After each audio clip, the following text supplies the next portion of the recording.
But ఆ తర్వాత మీరు వెండితెర నుంచి కాకుండా బుల్లితెరకి మీరు షిఫ్ట్ అవ్వడానికి కారణం? షిఫ్ట్ అవ్వడానికి కారణం అంటే అది చెప్పాను కదా madam, stardom is very important. Stardom లేకుండా కంటిన్యూ అవ్వడం వేస్ట్. ఇప్పుడు రన్నింగ్ రేస్లో ఉన్నాం మేడం, వెళ్ళిపోతున్నాం ముందు, మధ్యలో మనం అందరిని దాటుకుని నన్ను క్రాస్ చేసి అందరూ వెళ్ళిపోతుంటారు. నేను ఇంకా నో, స్టార్డమ్ లేకుండా మనం ఉండకూడదు.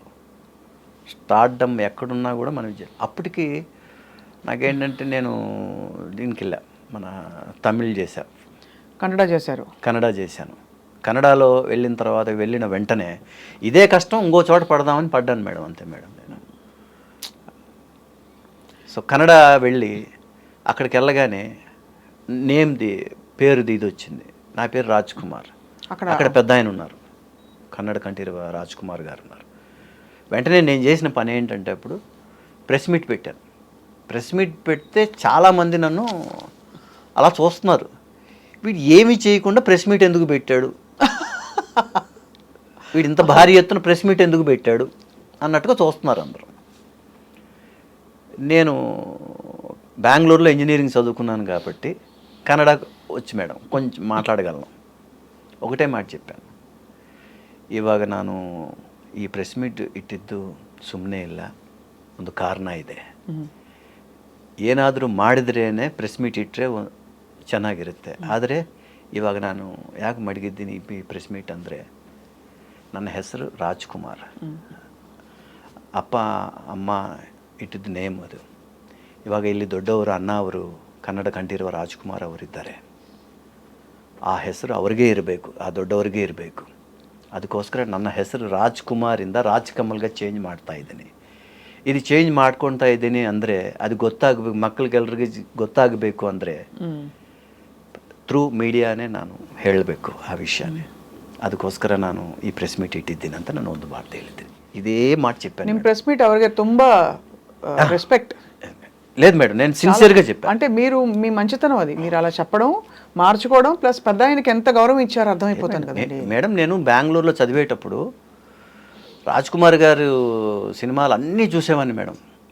నేను చదువుకునే ఏరియాలో ఒకే థియేటర్ ఉండేది, ఆ థియేటర్లో ఏం వచ్చినా చూసేవాడిని నేను.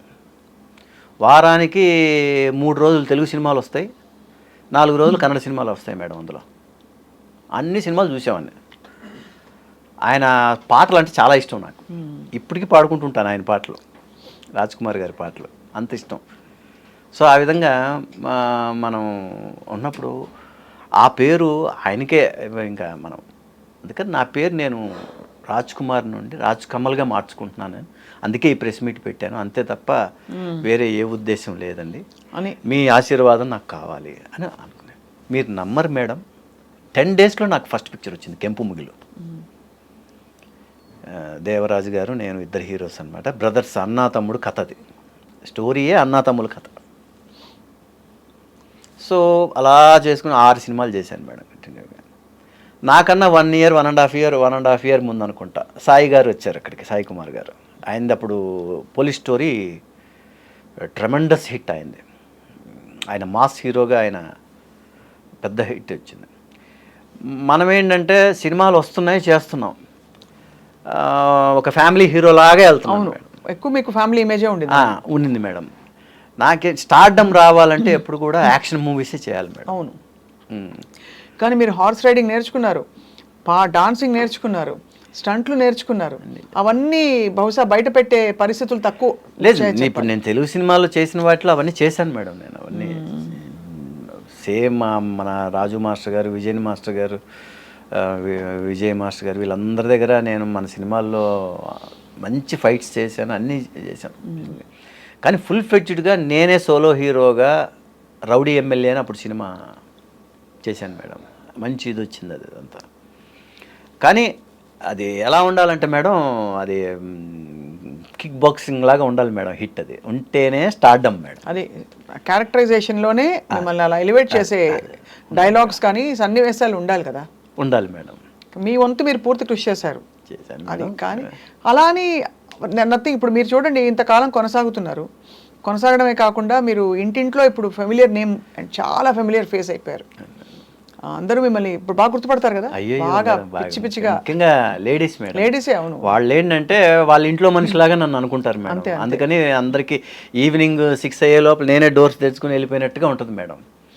వాళ్ళు వద్దురా బాబు రావద్దురా బాబు అన్నా కూడా మనం ఇంట్లోకి వెళ్ళిపోయి వాళ్ళకి కనపడతాం.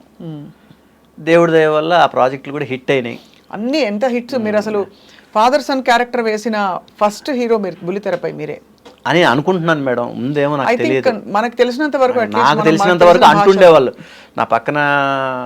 వీళ్ళు కూడా అందరూ వీళ్ళు కూడా అంటుండేవాళ్ళు, సీనియర్స్ పెద్దవాళ్ళు. పవిత్ర బంధంలో నేను ఫస్ట్ ఫాదర్ అండ్ సన్ వేసాను మేడం, డ్యూయల్ రోల్.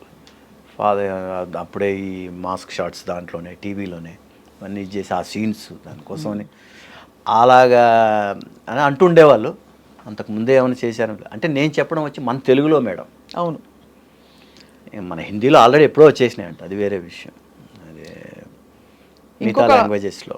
అవును. కానీ అంటే ఇంత ఇంత సుదీర్ఘ కాలం పాటు కొనసాగిస్తూ మీ పాత్రల్ని ఇప్పటికి కూడా అంటే ఏదో ఒక మంచి క్యారెక్టర్లో మీరు మెయిన్ లీడ్ క్యారెక్టర్స్లో మీరు పడ్డం అనేది అది తప్పకుండా మీ యాక్టింగ్కి మీరు చాలా న్యాచురల్ యాక్టర్ అండి మీరు. నేను కూడా చూశాను కొన్ని సీన్స్ అవి, సీరియల్స్ అవి. సో అది అక్కడి నుంచే కొనసాగుతూ స్ట్రగుల్ అనిపించింది రాజ్ కుమార్ గారు ఎక్కడైనా లైఫ్? స్ట్రగుల్ అంటే మేడం ఈ రోజులు ఎలా ఉన్నాయంటే కంటిన్యూగా ఒక 6 నెలలు కనపడలేదు అంటే పెద్ద పెద్ద వాళ్ళనే మర్చిపోతారు మేడం. ఎందుకంటే ప్రజలు కూడా వాళ్ళు కూడా స్పీడ్ అయిపోయారు. ఇది అయిపోయిందా నెక్స్ట్ ఏంటన్నట్టుగా వెళ్ళిపోతూ ఉంటారు. ఆ రోజులు పోయినాయి. వాళ్ళే కావాలి మాకు అనే రోజులు పోయినాయి మేడం. సో మనమే కనపడుతూ ఉండాలి వాళ్ళకి. కనపడుతూ ఉండాలని చెప్పేసి మనం ఇష్టం వచ్చినట్టు చేయకూడదు మేడం. దాంట్లో మళ్ళీ మనం సెలెక్టెడ్గా అది మన ఇంపార్టెంట్. నేనేంటంటే మేడం సీరియల్స్లో కూడా హీరో 2012 వరకు చేసుకుంటూ వచ్చాను మేడం.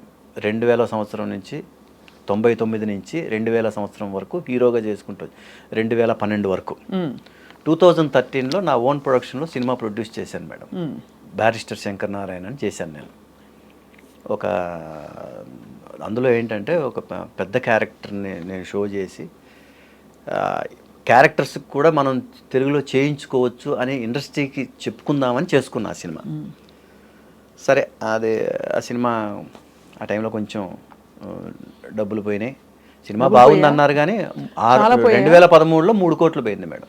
అమ్మో, పెద్ద అమౌంట్ అండి. పెద్ద అమౌంట్ మేడం, పెద్ద అమౌంట్.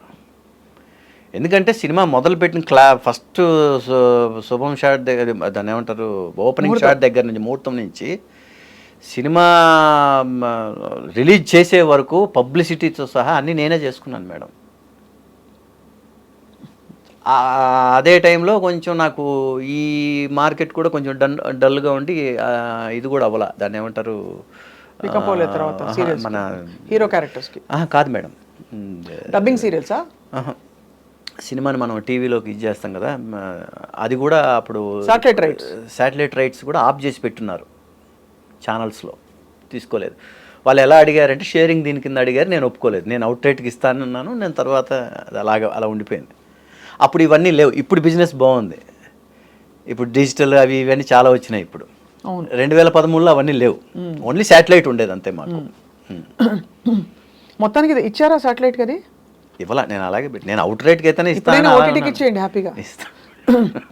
అంటే లేదు, మంచి సినిమా, ఇప్పుడు ప్రయత్నం కదండి. రెండోది మీరు ఎంత కష్టపడి పైసా కూడబెట్టుకుంటూ మీరు హీరోగా రకరకాల క్యారెక్టర్స్ చేస్తూ టీవీ సీరియల్స్లో నటిస్తూ కూడబెట్టుకున్న 3 కోట్ల రూపాయలు అంటే చిన్న విషయం కాదు కదండి. సో మరి ఆ తర్వాత మీరు క్యారెక్టర్ రోల్స్కి వచ్చేసారు. క్యారెక్టర్ రోల్స్ చేయాలని ఆ సినిమా చేశాను. సినిమా ఇప్పుడు 2వ వారానికి సినిమా లేదండి. డిస్ట్రిబ్యూటర్స్ ఎప్పుడు కూడా ఏంటంటే అండి, పెద్ద సినిమాలు లేని టైం చూసి చిన్న సినిమాలకి థియేటర్లు ఇస్తారు. అవును, నాకు అలాగే ఇచ్చారు. ఇస్తే ఏమైందంటే అప్పుడు పవన్ కళ్యాణ్ గారి సినిమా అత్తారింటికి దారేది ఎడిటింగ్ రూమ్లో హాఫ్ సినిమా బయటకు వచ్చేసింది. ఆయన భోగవల్లి ప్రసాద్ గారు, ప్రొడ్యూసర్ గారు, ఆయన వామ్మో ఇది మనం నెక్స్ట్ మంత్ ఇప్పుడు నేను సెప్టెంబర్ 21 రిలీజ్ చేశాను మేడం. అక్టోబర్ 12 తర్వాత 2 పెద్ద సినిమాలు ఉన్నాయి, అత్తారింటికి దారేది, వస్తావయ్య రామయ్య, జూనియర్ ఎన్టీఆర్ గారిది. ఎప్పుడైతే సగం సినిమా బయటకు వచ్చేసిందో, వెంటనే నేను సినిమా సెప్టెంబర్ 21 రిలీజ్ చేశాను మేడం. సెప్టెంబర్ 23 నాకు ఇంకా డేట్లు అలాగే మైండ్లో ఉన్నాయి. సెప్టెంబర్ 23 వాళ్ళది ఎడిటింగ్ రూమ్లో సినిమా బయటకు వచ్చింది, హాఫ్ సినిమా. ఆయన నెక్స్ట్ అక్టోబర్ 12 తర్వాత పెట్టుకున్న సినిమాని ఇమ్మీడియట్గా ఆయన నెక్స్ట్ వీక్, అంటే ఇప్పుడు నెక్స్ట్ ఫ్రైడే, ఇప్పుడు నేను 21 ఫ్రైడే చేశాను, నెక్స్ట్ 28 ఫ్రైడే రిలీజ్ చేశారు ఆయన. నా థియేటర్లన్నీ పోయినాయి. పెద్ద సినిమా అంటే ఇంకేముంటుంది మేడం? ఇంకేముంటుంది. అవును, సినిమా ఏమో బాగుందని చెప్తున్నారు. ముఖ్యంగా నేను ఆ ఓల్డ్ క్యారెక్టర్ని స్పెషలైజ్ చేసుకున్నాను మేడం. దాంట్లో ఆ డబ్బింగ్ చెప్పడం కోసమే 12 రోజులు అవస్థపడ్డాను అసలు. దాన్ని చేసి మనం చేసాం. సెకండ్ వీక్ బాగుంది, పబ్లిసిటీ ఏమో. తర్వాత సినిమా తీసేసిన తర్వాత కూడా 4 వారాలు ఇంకా టీవీలో పబ్లిసిటీ వస్తుంది, ప్రింట్ మీడియాలో యాడ్లు వస్తున్నాయి, కానీ సినిమా లేదు. హోర్డింగ్స్ అన్నీ అలాగే ఉన్నాయి ఇంకా అన్ని చోట్ల, స్టేట్ మొత్తం. అప్పుడు కంబైన్డ్ స్టేట్ మేడం. అవునవును కదా, అంతే. ఏంటి మేడం, ఆంధ్ర సీడెడ్, నేను మయూరి ఫిల్మ్ డిస్ట్రిబ్యూటర్స్. తెలంగాణ ఇది వచ్చేసి నైజాం వచ్చేసి కేఎఫ్సి ఎంటర్టైన్మెంట్స్, మన సునీల్ నారంగ్ గారు వాళ్ళు అనమాట, పెద్ద డిస్ట్రిబ్యూటర్స్. అవును, చేసి మనం అంత చేసి అంత పబ్లిసిటీ ఆ రోజుల్లోనే 80 లక్షలు ఖర్చు పెట్టాను మేడం. అబ్బాబ్బాబ్బా, అంత ఖర్చు పెట్టి, ఎందుకంటే చిన్న సినిమాలకి పబ్లిసిటీయే లైఫ్ మేడం. ఇప్పుడు నేను స్టార్ కాదు, మన సినిమాని పబ్లిసిటీ ద్వారానే థియేటర్ వరకు తీసుకురావాలి. పబ్లిసిటీ పెట్టాను నేను. 2వ వారానికి సినిమా ఉంటాయి కదా మేడం, 2వ వారం దాటుంటే నాకు ఓవర్సీస్ రెడీగా ఉన్నింది, శాటిలైట్ రెడీగా ఉన్నింది. ఎప్పుడైతే ఇవన్నీ అయినా అన్నీ అయిపోయినాయి అలా మేడం. సినిమా థియేటర్లో తీసేశారు లేదు అన్న తర్వాత నా బాధ దేవుడికి చెప్పుకోవాలంటే ఇదిలిచ్చుకొని, ఓకే ఇది కూడా ఒక ఇది మనకు లైఫ్లో ఇది అనుకొని చాలా స్ట్రగుల్ పడ్డారు. అంటే ఎంత సక్సెస్ వచ్చిందో పక్కనే మీకు అంటే ఒకటి మేడం, తగ్గిపోయి ఇదైపోయామా ఆర్టిస్టులు అక్కడే మేడం ఉండాల్సిందే. తగ్గామంటే ఒక్కసారి ఫ్లాట్ అయిపోయి దానికోసమని వేరే అలవాట్లన్నీ నేర్చుకునేసి తాగి పడిపోయి, లేకపోతే ఇంకోటి అయిపోయి, లేకపోతే ఇంకోటి ఏదో. మనిషి జన్మ ఎంతో వాల్యుబుల్ జన్మ మేడం. అన్నీ చూసి మనం ఫేస్ చేసి దాంట్లో నిలబడితేనే ఇట్స్ ఎ గ్రేట్ థింగ్. గొప్ప స్ఫూర్తి మీరు ఇస్తున్న మాట. ఇక్కడ చాలా మంది ఆర్టిస్టుల గురించి అలా విన్నాం మనం. అదే మేడం, అవును, రైట్.